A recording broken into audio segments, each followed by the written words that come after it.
Active passive. Now I am telling about interrogative sentence. अभी तक मैंने आपको सिंपल सेंटेंस बताया था, फिर निगेटिव जिसमें नॉट का यूज़ होता है। अब मैं आपको क्या बता रही हूँ, इंट्रोगेटिव सेंटेंस। इंट्रोगेटिव सेंटेंस कैसे पहचानेंगे कि ये इंट्रोगेटिव सेंटेंस है?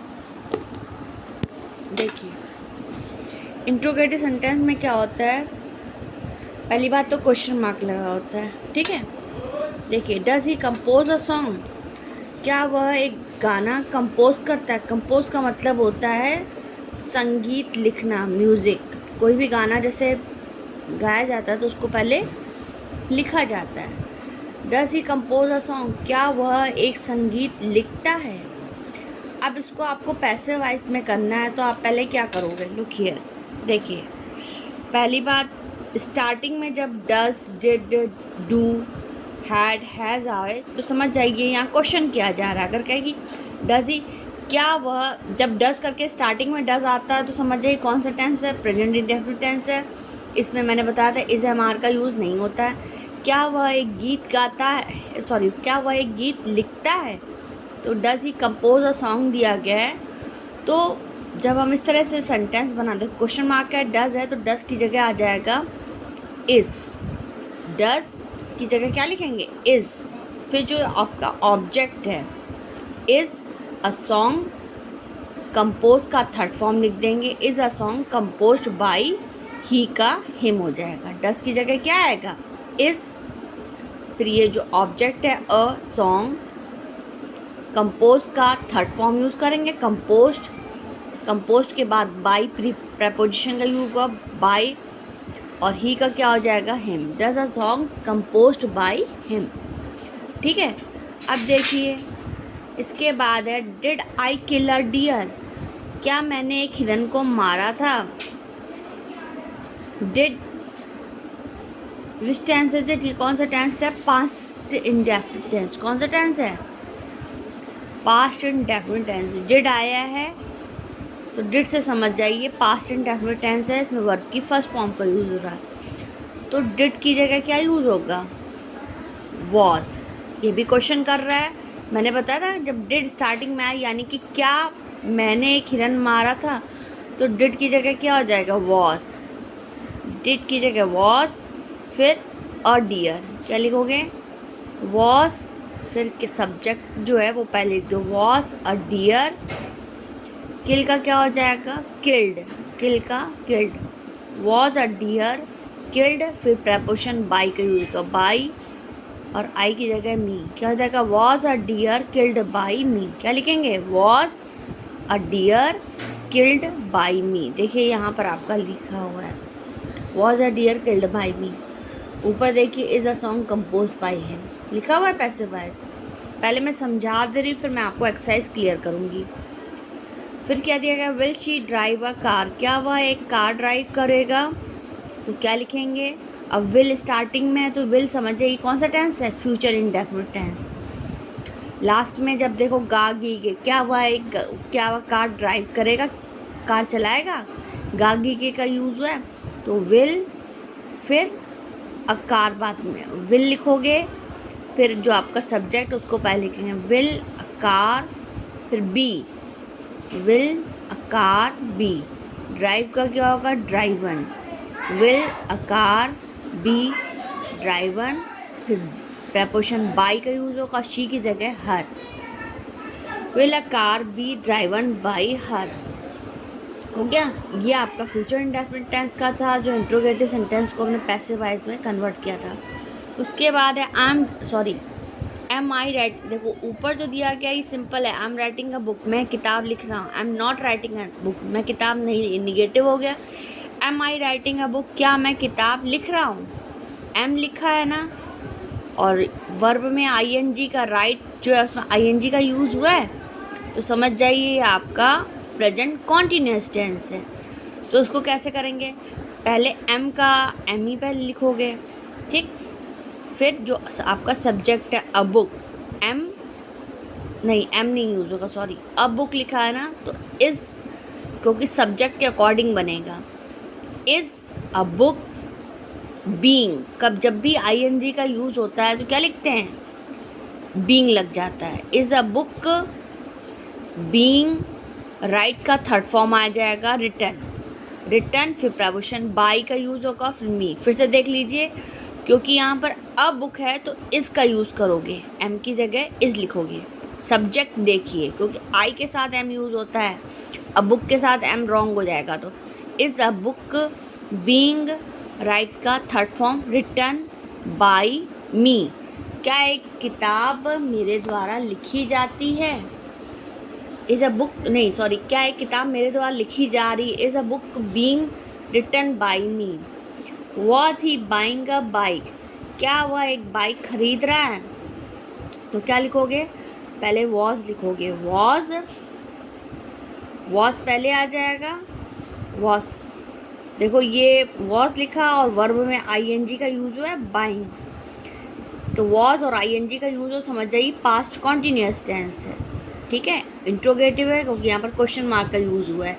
जब स्टार्टिंग में वॉज है तो इसका मतलब क्या करके क्वेश्चन किया जाएगा, क्या वह एक बाइक खरीद रहा है, तो फिर क्या लिखोगे, वॉज पहले लिखोगे, वॉज फिर अ बाइक, क्या लिखोगे, वॉज अ बाइक, बाइक का क्या, वॉज अ बाइक, फिर क्या लिखोगे, being, was a bike being, bike का थर्ड फॉर्म यूज़ करो bought, was a bike being bought by, bought BOUGHT bought, BY by, फिर ही का क्या हो जाएगा, him, was a bike being bought by him, लिखा है, was a bike being bought by him, हो गया।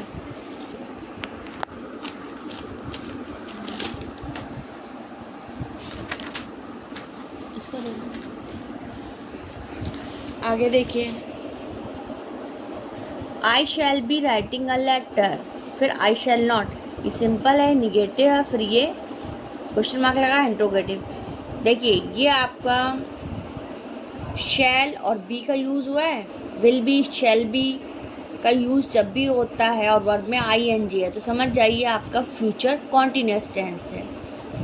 वर्ब में शैल और ये भी क्वेश्चन किया गया है, लेकिन ये ध्यान दीजिएगा जहाँ पर विल बी शैल बी और आईएनजी वर्ब में आएगा तो समझ जाइए आपका इसका जो है कोई भी, there will be no changes, कोई भी चेंज नहीं होगा, इसका पैसिव वॉइस नहीं बनेगा। देखा, आई शैल बी राइटिंग अ, मैं एक पत्र लिख रहा हूँ तो सिंपल है। I shall not be writing a letter, not लगा है तो निगेटिव है, मैं एक पत्र नहीं लिख रहा हूँगा।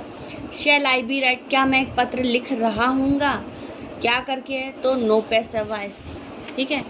आगे देखिए, इसके बाद है आपका, इसका समझ जाइए फ्यूचर कॉन्टिन्यूअस टेंस का कोई भी पैसिव वॉइस नहीं लिखा है, नो पैसिव वॉइस।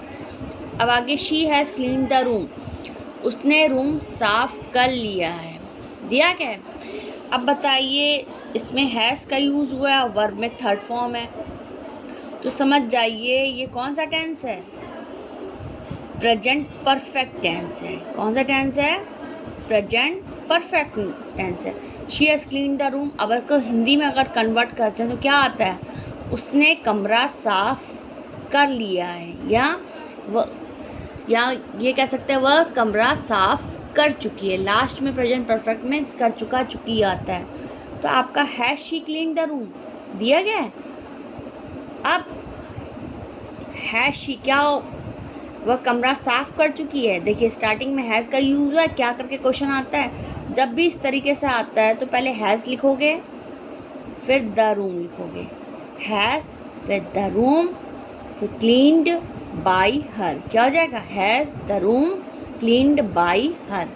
क्लियर हुई बात। लेकिन अगर यहाँ पर आपका प्लूरल अगर कोई वर्ड यूज़ है, जैसे बुक्स लिखा होगा, तो वहाँ पर हैज़ स्टार्टिंग में नहीं लिखोगे, हैव करोगे, क्योंकि आपको सब्जेक्ट के अकॉर्डिंग चेंज करना पड़ेगा। आगे क्या दिया गया है, हाँ देखिए, had they noted down the homework, क्या उन्होंने होमवर्क नोट कर लिया, उतार लिया था या उतार चुका था, क्या वे होमवर्क उतार चुके थे। तो अब ये समझ जाए इसमें हैड का यूज़ है और वर्ब में नोटेड में आपका थर्ड फॉर्म है, तो समझ जाइए कौन सा टेंस है ये आपका पास्ट परफेक्ट टेंस है। ध्यान दीजिएगा, जब भी हैड का यूज़ और वर्ब में थर्ड फॉर्म का यूज़ हो तो समझ जाइए कौन सा टेंस है, पास्ट परफेक्ट टेंस। तो हैड करके दिया गया तो पहले हैड पहले लिखोगे, फिर द होमवर्क। क्या लिखोगे, हैड लिखोगे, जो सब्जेक्ट है आपका ऑब्जेक्ट है उसको पहले हैड द होमवर्क, फिर हैड है तो बीन लग जाएगा, हैड द होमवर्क। सॉरी एक मिनट, मैंने आपको इसमें क्या बताया था, हैज़ द रूम फिर बीन क्लीन्ड बाई हर। देखिए यहाँ लिखा है has the room been cleaned by her. इसी प्रकार आपका ये दिया गया तो पहले लिखोगे हैड द होमवर्क बीन।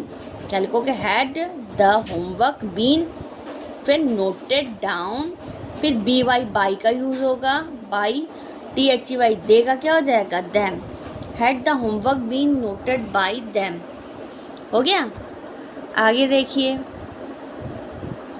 इसके बाद क्या दिया गया है, will you have started the institution. क्या तुमने इंस्टीट्यूशन स्टार्ट कर लिया है। देखिए इसमें विल का यूज़ है और हैव का यूज़ है। विल और हैव दोनों का यूज़ है और वर्ब की थर्ड फॉर्म है।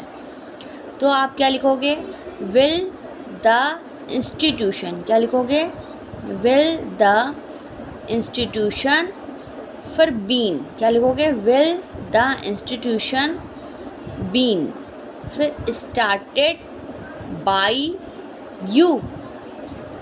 क्या तुमने इंस्टीट्यूशन स्टार्ट कर लिया है या कर चुके होगे। क्या तुम स्टार्ट कर चुके होगे तो क्या लिखोगे, विल विद द इंस्टीट्यूशन